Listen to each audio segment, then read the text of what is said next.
But look at the way the media is pushing this. We had the Daily Mail, of course, last week, putting out a mom's angry Facebook post blaming anti-vaccine people for her son being exposed to measles.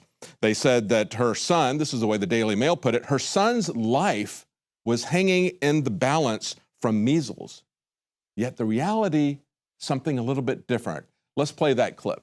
On Facebook, she posted, "If you have chosen to not vaccinate yourself or your child, I blame you. I blame you. You have stood on the shoulders of our collective protection for too long. From that high height, we have given you the privilege of our protection for free. And in return, you gave me this week, a week from hell, wherein I don't know if my baby will develop something that has death as a potential outcome." Today, York Region has confirmed one case of measles in a man under 30. This person was previously vaccinated. Now, of course, in the video clip, they point out that the person that actually exposed the people in the waiting room to measles, none of whom have come down with the measles, but that person was not an unvaccinated person. That person had been vaccinated. From the original story, they say the York Region public health officials confirmed Wednesday that there was one known case of the virus in the area north of Toronto and said that the man, who is younger than 30, had been vaccinated, as you just heard them report. Nevertheless, they pushed the narrative that was the unvaccinated people that were to blame for this. And when you look at the headlines, it says, "Canadian mother's powerful post on measles, I blame you." And the media never pointed out the dissonance in that statement, the untruth in that statement. Now, one of the things that was in the original Daily Mail story saying that she still had to wait a few more days to find out if her son even had the measles. So first they report that her son's life is hanging in the balance from being exposed to measles, or not from being exposed to measles, but hanging in the balance from measles. Then they say, well, we got to wait to see if he's even got it. And now we know today, they have a follow-up story, he gets the all clear. We're glad that he doesn't have measles. But now they say this has inspired thousands to get their children immunized because they say this post, which went viral, systematically lists and debunks the various myths surrounding vaccinations. Really? Did she really debunk any myths? What kind of myths did she expose? Well, the idea that we all think that positive thoughts and laws of attraction and dancing by candlelight on a full moon, somehow those of us who question the safety and the efficacy of vaccines think that dancing by candlelight under the full moon is going to protect our children.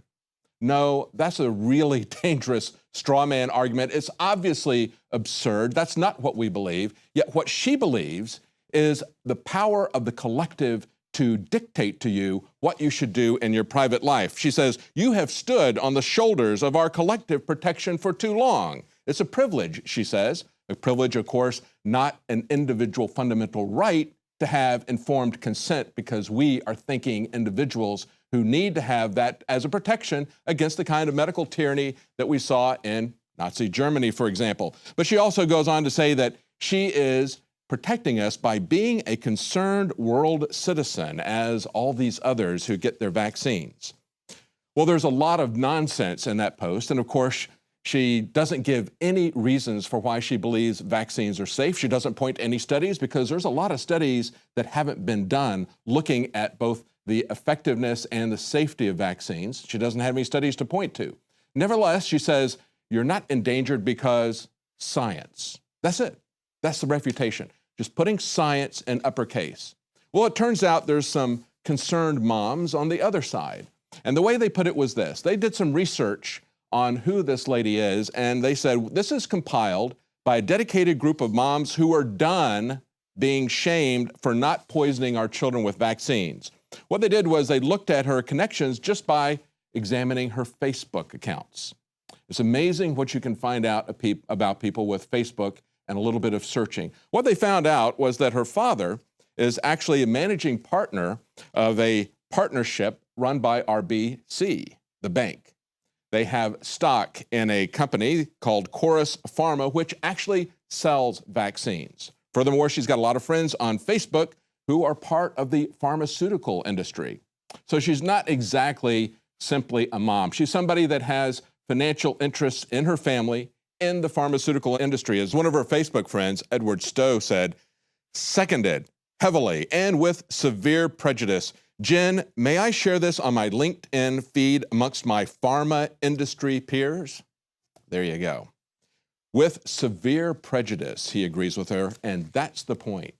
There's a lot of religion and prejudice being exhibited towards people who have concerns about the pharmaceutical industry based on its long history of putting things out that have not been vetted for safety, have not been proven to be effective. As we pointed out many times in 2011, as well as other times, there have been a large number of people who have been part of these measles outbreaks who have been vaccinated. It's not effective. Half of the people in 1987 that came down with measles in the United States, 52% actually, had been vaccinated. In 2011, patient 0 was twice vaccinated, and so were the people that they passed it on to. All of the people that patient 0 passed on measles to had been vaccinated.